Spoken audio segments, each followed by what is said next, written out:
Selamat pagi Bapak Ibu Saudara, Shalom. Marilah pagi hari ini kita menaikkan syukur kita pada Tuhan, sebab Tuhan adalah gembala setiap kita. Dan marilah membawa hati kita untuk lebih lagi datang pada Tuhan. Tuhan, ini setiap kami Bapa, kami mau lebih lagi mengikuti-Mu.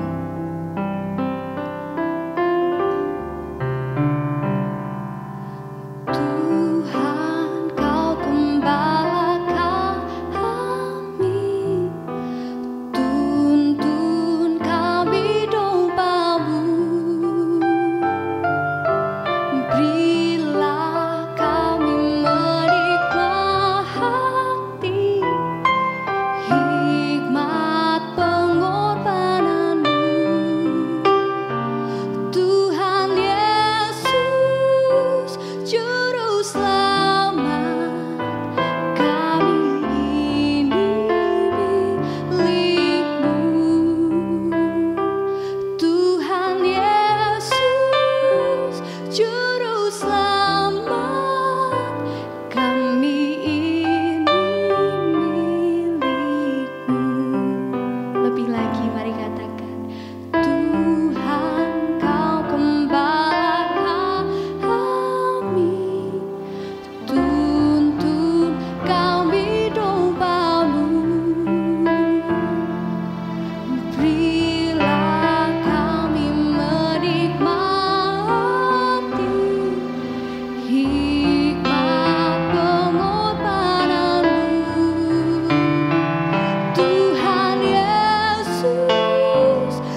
syukur Tuhan, Kau yang telah memilih kami, Kau telah yang menyelamatkan kami Bapa, bebas dari belenggu dosa. Oleh karena pengorbanan-Mu Tuhan di kayu salib, yang telah menebus setiap dosa kami Bapa. Oleh karena itu Tuhan, kami akan menjadi pelaku firman-Mu Tuhan. Namun sebelumnya Tuhan, persiapkan hati kami, persiapkan telinga kami, supaya setiap benih yang ditabur dapat berakar, bahkan berbuah demi kemuliaan nama-Mu Bapa. Sungguh Tuhan, kami siap menjadi pelaku firman, kami siap menjadi murid-Mu Tuhan, dan kami siap menjadi serupa dengan Engkau Bapa. Terima kasih Tuhan Yesus, terima kasih. Demi dan di dalam nama-Mu kami berdoa ucap syukur, haleluya, amin. Shalom Bapak Ibu Saudara yang dikasihi Tuhan, selamat pagi. Mari bersama-sama di pagi yang baik ini kita belajar kebenaran firman Tuhan. Bersama-sama kita mau lebih dekat melekat kepada Allah kita. Subtema pada hari ini adalah kasih karunia membuat kita mengenal jalan Tuhan dan luput dari dosa. Mari bersama-sama kita buka di dalam kitab Keluaran pasal 33 ayat 13 sampai 15. Saya akan bacakan dari ayat yang ke-13 Bapak Ibu Saudara. Maka sekarang jika aku kiranya mendapat kasih karunia di hadapan-Mu, beritahukanlah kiranya jalan-Mu kepadaku, sehingga aku mengenal Engkau, supaya aku tetap mendapat kasih karunia di hadapan-Mu. Ingatlah bahwa bangsa ini umat-Mu. Lalu ia berfirman, aku sendiri hendak membimbing engkau dan memberikan ketenteraman kepadamu. Ayat ke-15, berkatalah Musa kepadanya, jika engkau sendiri tidak membimbing kami, janganlah suruh kami berangkat dari sini. Amin. Saudara, di dalam kitab Keluaran pasal 33 ini, Musa langsung berkomunikasi dengan Tuhan. Musa meminta jika kasih karunia itu ada di tengah-tengah Musa. Firman Tuhan katakan, kasih karunia di hadapan-Mu, beritahukanlah kiranya jalan-Mu kepadaku, sehingga aku mengenal Engkau. Kemudian supaya aku tetap mendapat kasih karunia di hadapan-Mu, ingatlah bahwa bangsa ini umat-Mu. Kita bisa belajar dari hubungan yang baik, komunikasi yang baik antara Musa dengan Tuhan. Waktu itu ada satu deklarasi bahwa ketika kasih karunia itu bersama-sama dengan setiap kita, bersama-sama dengan Musa, maka Musa mengharapkan, maka Musa meminta supaya diberitahu jalan kepada dia. Musa minta supaya dia diberitahu tentang jalan apa yang harus dikerjakan oleh Musa, sehingga Musa dapat lebih mengenal Tuhan, lebih dekat mengenal Tuhan melalui jalan-jalan Tuhan, melalui rencana-rencana Tuhan, melalui apa yang Tuhan inginkan kita kerjakan dalam hidup kita. Karena mendapatkan kasih karunia itu, saudara, Musa berani menyampaikan itu kepada Tuhan. Kemudian Tuhan menjawab di ayat yang ke-14, aku sendiri hendak membimbing engkau dan memberikan ketentraman kepadamu. Tuhan dengan tegas, Tuhan dengan jelas menyampaikan bahwa aku sendiri hendak membimbing engkau. Ketika kita mendapatkan kasih karunia daripada Tuhan, posisikan diri kita seperti Musa pada kitab Keluaran 33 ini, saudara. Musa meminta kepada Tuhan untuk memberitahu jalan mana yang harus kita pilih, jalan mana yang harus kita ambil, yang itu sesuai dengan jalannya Tuhan. Sehingga dengan demikian kita akan lebih dekat mengenal Tuhan. Ternyata salah satu cara untuk kita dekat mengenal Tuhan, kita ngerti jalan yang dikehendaki oleh Tuhan. Dan jawaban Tuhan membuat kita lega, saudara. Membuat kita nyaman. Kenapa?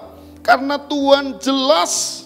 Karena Tuhan memberikan jawaban yang jelas, yang konkret. Firman Tuhan katakan, aku sendiri hendak membimbing engkau. Bahasa membimbing ini adalah bahasa yang luar biasa, saudara. Karena membimbing sama hal dengan melatih setiap kita. Kadang-kala kita sudah diberitahu jalan yang harus kita ambil, tetapi kita merasa jalan itu bukan jalan kita, sehingga kita tidak ambil jalan itu, saudara. Dan akhirnya kita jatuh. Tetapi Tuhan katakan membimbing. Meskipun kadangkala kita salah mengambil jalan, Tuhan tetap membimbing kita. Tuhan tetap mengasihi kita. Itu semua karena kasih karunia daripada Allah. Tidak hanya cukup membimbing, firman Tuhan katakan, dan memberikan ketentraman kepadamu. Saya bisa sampaikan ketentraman ini. Bahasa perjanjian baru adalah damai sejahtera. Ada damai sejahtera dalam hidup kita. Ada sesuatu yang luar biasa yang Tuhan taruh dalam hidup kita. Ketentraman itu. Ketentraman tidak hanya berbicara soal batin saja, saudara. Tetapi ketentraman hidup. Selama kita hidup, apa yang kita perlukan, apa yang kita butuhkan, Tuhan sediakan. Dia Allah yang pasti memberikan jawaban. Tidak semoga, tidak mungkin, atau tidak hal yang lain. Tetapi pasti, firman Tuhan katakan, aku sendiri hendak membimbing engkau dan memberikan ketentraman kepadamu. Kuncinya satu, yaitu adalah kasih karunia daripada Allah. Berbahagialah setiap kita karena kasih karunia itu didapat bukan karena kesalehan kita, bukan karena perbuatan baik kita, bukan karena sesuatu yang kita kerjakan, tetapi itu grace, anugerah daripada Tuhan. Adanya kasih karunia ini mengakibatkan kita mempunyai hubungan yang sangat dekat kepada Tuhan. Kita bisa berkomunikasi kepada Tuhan. Kemudian Musa juga menjawab, saudara. Seringkali kita bukan begitu ya. Minta pada Tuhan, kemudian dijawab oleh Tuhan, kita masih menjawab lagi, saudara. Yaitu apa? Jika engkau sendiri tidak membimbing kami, janganlah suruh kami berangkat dari sini. Agaknya Musa ini mempertegas, memperjelas apa yang disampaikan Tuhan kepada Musa. Ini juga perlu kita ketahui, saudara, bahwa segala sesuatu yang kita dengarkan, segala sesuatu yang kita terima yang bersifat rohani, saudara perlu mengecek itu. Saudara perlu mengklarifikasi itu. Back to the Bible, kembali kepada Alkitab. Bagaimana sejatinya perintah-perintah Tuhan yang diberikan kepada kita? Benarkah itu Tuhan atau hanya isi hati kita? Dalam diri kita saja. Nah, itu perlu di cross check, saudara. Nah, ini Musa berkata, jika engkau sendiri tidak membimbing kami, janganlah suruh kami berangkat dari sini. Musa meminta kejelasan lebih detail lagi. Musa meminta kejelasan lebih detail lagi kepada Allah. Sehingga penulis terkenal, penyair, saudara, juga worshiper, Don Moon, ya, menciptakan lagu. Bila engkau tak besertaku, ku tak mau berjalan. Ku perlu Tuhan, pimpin langkahku dalam kasih karunia-Mu. Tanpa kasih karunia daripada Tuhan, saudara. Musa berkata, kami tidak mau jalan. Kami tidak mau jalan. Kalau Tuhan tidak bersama-sama dengan kami, lebih baik kami tidak berjalan. Inilah iman Musa yang luar biasa, yang menaruh harapannya kepada Tuhan. Karena Musa mengerti usahanya tidak akan menghasilkan apapun. Usahanya tidak membuat dia berhasil. Hanya Tuhanlah saja yang membuat setiap usaha-usaha kita di dalam kehidupan ini menjadi berhasil. Bahkan beruntung di dalam Tuhan. Maka saudara, subtema hari ini berbicara mengenai kasih karunia boleh membuat kita mengenal jalan Tuhan dan luput dari dosa. Itu semua benar adanya, bahwa kasih karunia itu menjadikan kita lebih dekat melekat kepada Tuhan. Kalau kita sudah dekat melekat kepada Tuhan, kita bisa mengerti jalan-jalan Tuhan, maka kita mengerti mana jalan yang harus kita ambil. Tentu itu bertolak dengan dosa. Kita bisa luput dari jalan-jalan maut. Kita bisa luput dari jalan-jalan yang menuju pada kebinasaan, kepada dosa. Karena kita memilih jalan-jalan daripada Tuhan kita, Yesus Kristus. Berbahagialah setiap kita, karena kita memperoleh kasih karunia daripada Tuhan. Saya ingin percaya setiap kita yang setia kepada Dia, yang meminta hikmat untuk diberitahu jalan Tuhan itu, kita pasti luput dari dosa-dosa yang ada. Amin. Mari bersama-sama kita berdoa. Kami bersyukur dan berterima kasih ya Allah. Pagi ini kami boleh mendengarkan kebenaran firman Tuhan yang membuat kami mengerti bahwa kasih karunia Tuhan yang Engkau berikan dalam hidup kami sangat luar biasa. Kami rasakan betapa pentingnya kasih karunia dalam hidup kami. Terima kasih Tuhan, terima kasih. Kasih karunia-Mu luar biasa dalam hidup kami. Bapa, berkati setiap sidang jemaat Tuhan yang mengikuti doa pagi online pada kesempatan hari ini. Tuhan memberkati dengan luar biasa. Biarlah setiap kami boleh melakukan kebenaran firman Tuhan, melakukan jalan-jalan-Mu dengan baik dan benar, menyenangkan hati-Mu. Terima kasih Bapak, terima kasih. Berkati setiap sidang jemaat yang ikut doa pagi online pada kesempatan hari ini. Dalam nama Yesus, haleluya. Amin.